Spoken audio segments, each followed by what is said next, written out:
নমস্কার, চাঁদনি চ্যানেলে আপনাদের স্বাগত জানাই। আজ আপনারা শুনছেন একটি অসাধারণ গল্প, রাজ মুকুট।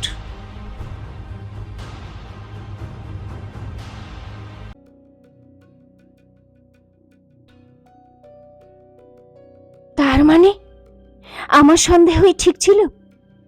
চন্দ্রবতী ভাবতে লাগলো, উর্বশী সত্যিই খুব অসহায়, আর মোহিনী তার সুযোগ নিচ্ছে। তখন চন্দ্রাবতীর কাঁধে কেউ হাত রাখলো। ও ভীষণভাবে চমকে উঠল। ও ভয়ে ভয়ে পিছন ফিরে দেখলো সামনে অগ্নি সিং দাঁড়িয়ে আছে। ধন্যবাদ জানাও চন্দ্রাবতী, যেটা আমি। অগ্নি ধীরে বলল, কিন্তু যদি অন্য কেউ এখানে তোমাকে পুরুষের ছদ্মবেশে গোপনে গোয়েন্দাগিরি করতে দেখত তাহলে? চন্দ্রাবতীর সঙ্গে সঙ্গে ওকে এক কোণে টেনে নিয়ে গিয়ে কঠিন হয়ে বলল, কিন্তু তুমি আমার উপর গোয়েন্দাগিরি কেন করছো? অগ্নি সিং একটা গভীর শ্বাস নিয়ে বলল, আমি আবার তোমার ওপর গোয়েন্দাগিরি কেন করব? আমি তো শুধু তোমাকে খুঁজছিলাম। তো এই পথ দিয়ে যেতে গিয়ে হঠাৎ তোমার উপর চোখ পড়ল। তো তুমি আমাকে পুরুষের ছদ্মবেশেও চিনে ফেলেছ, তাই তো? চন্দ্রাবতী সন্দেহের চোখে ওকে দেখতে দেখতে বলল। ও গম্ভীর হয়ে বলল, আসল নকল চেনা তো আমার মতো পেশাদার হত্যাকারীর জন্য এমন কোনো বড় কাজ নয় চন্দ্রাবতী। আর আমি এটাও জানি যে এই রাজমহলে শুধু তুমি ছদ্মবেশ ধারণে পারদর্শিনী।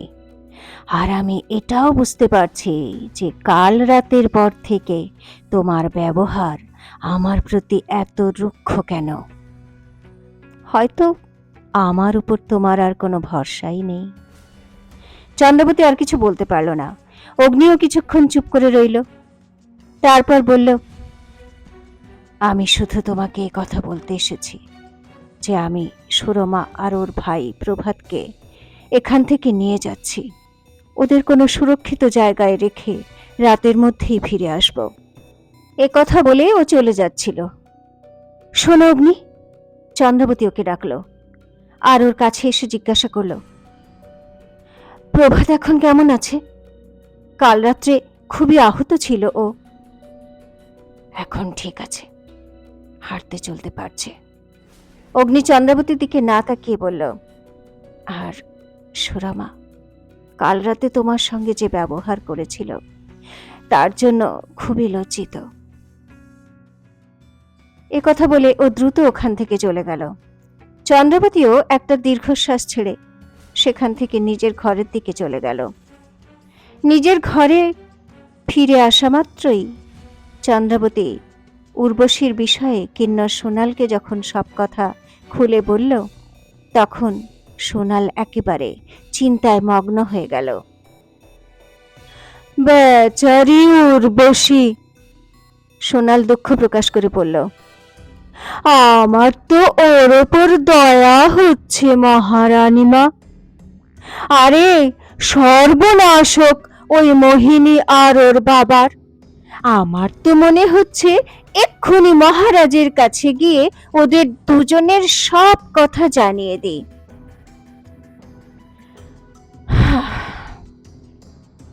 এতে কোনো লাভ হবে না সোনাল।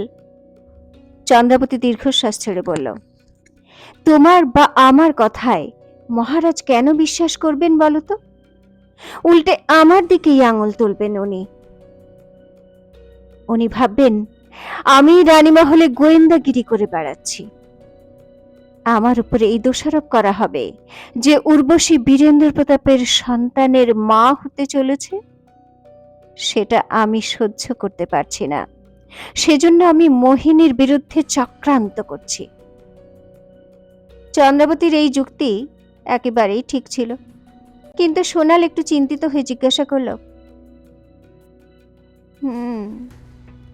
তাহলে আপনি এখন কি করবেন মহারানীমা? উর্বশীকে ওর নিজের অবস্থাতেই ছেড়ে দেবেন?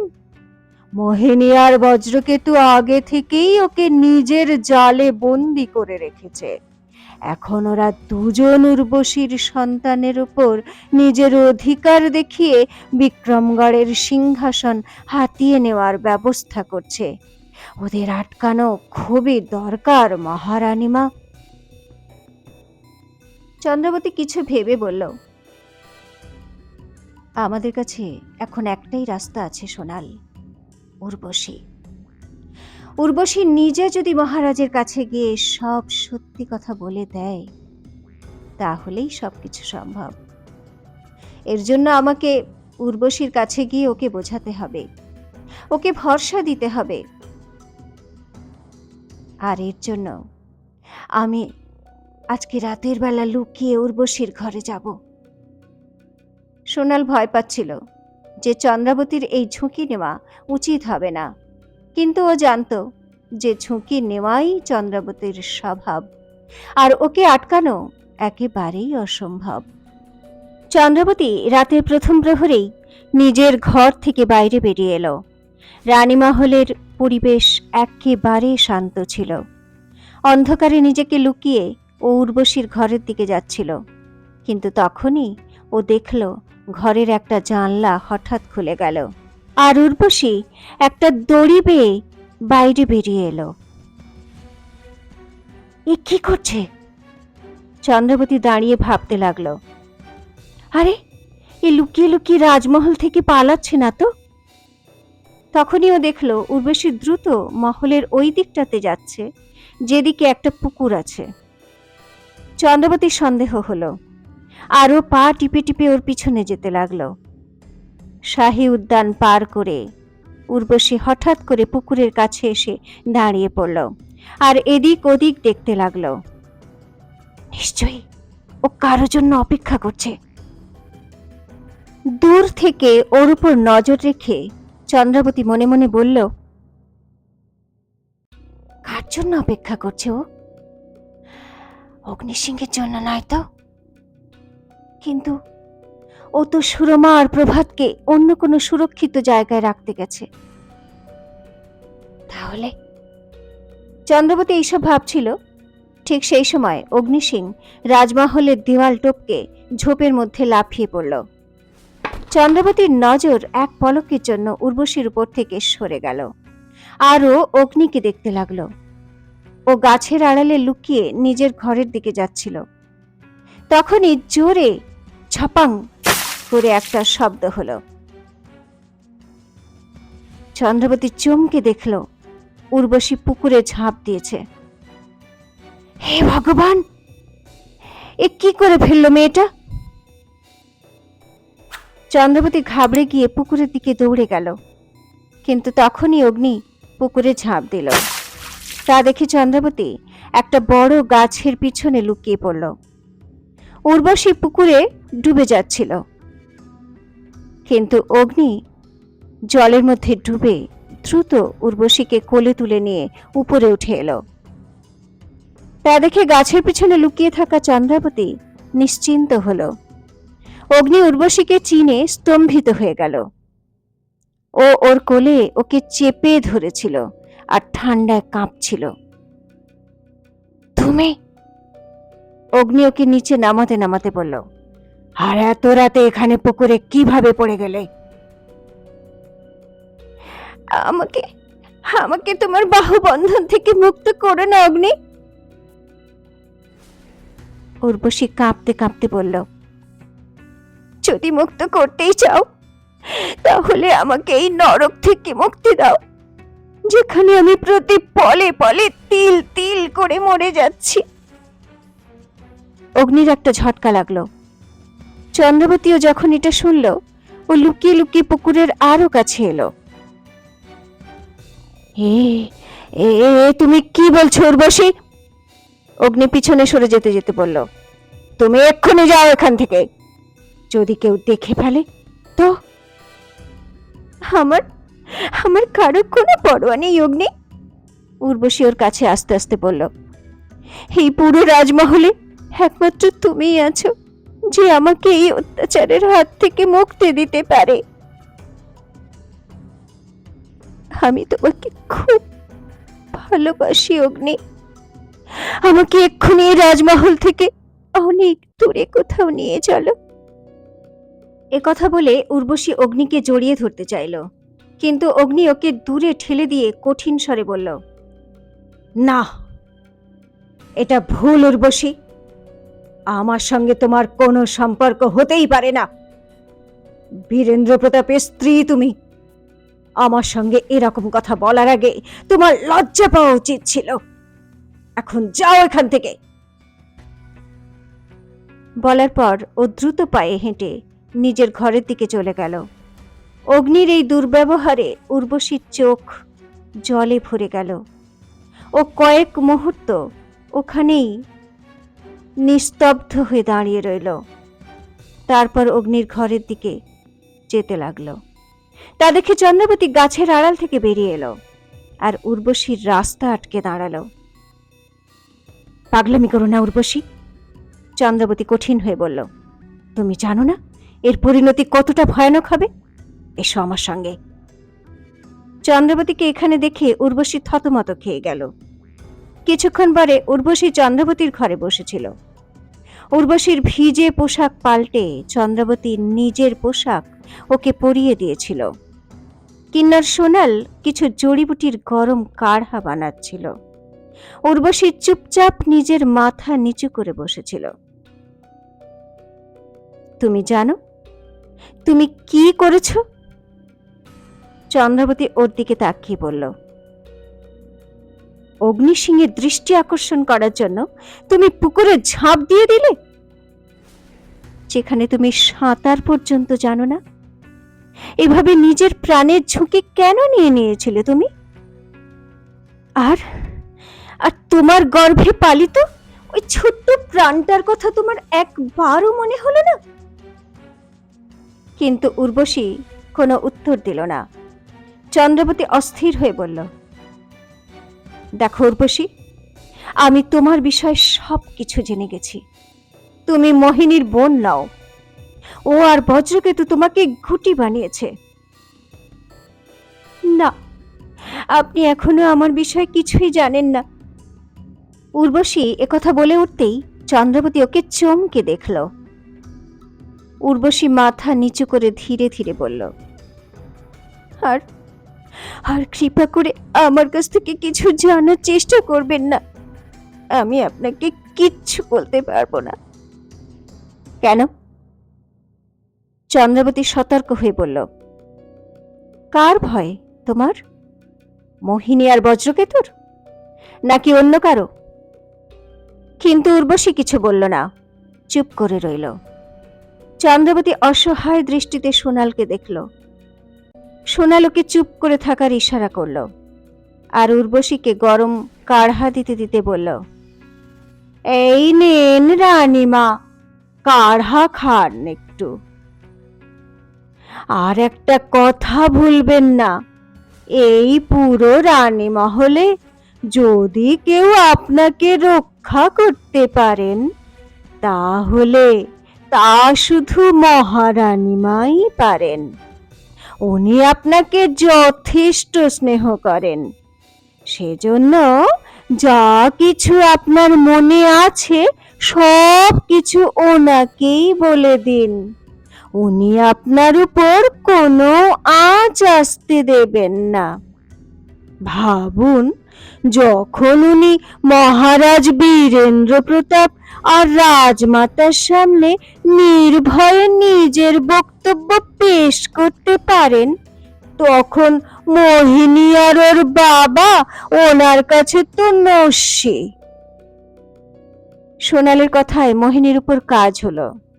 ও এক ঢোক কাঢ়া পান করার পর বলল, হ্যাঁ, এটা সত্যি যে আমি মোহিনী আর বজ্রকেতুর হাতের পুতুল। বজ্রকেতু সব সময় আমার আর আমার সৌন্দর্যকে ব্যবহার করে এসেছে।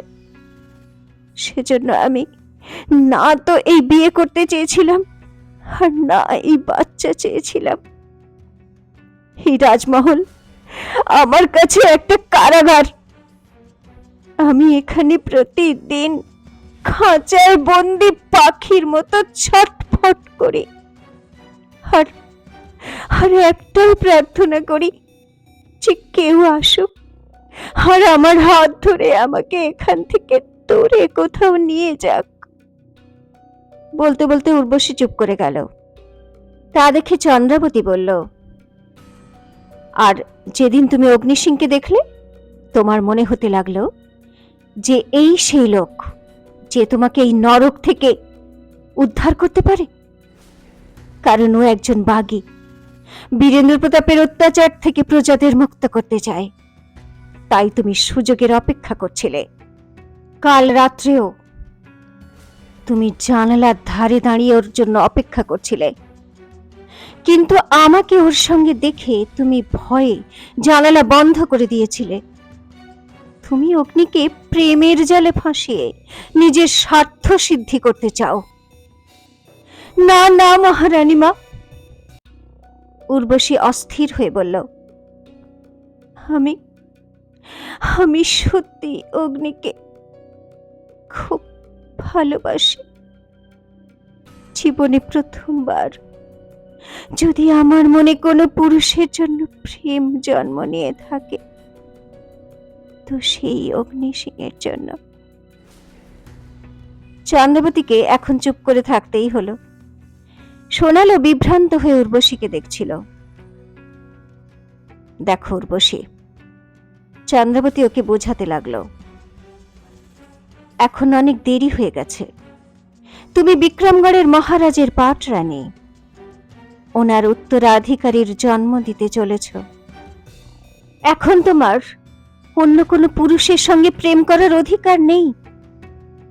আর এই কথা যদি রাজমাতা জানতে পারেন তাহলে শাস্তি খুবই ভয়ানক হবে। এই কথা অগ্নিসিংহ খুব ভালো করে জানে। তাই তোমাকে বাঁচানোর জন্য ও তোমার প্রেমকে উপেক্ষা করেছে।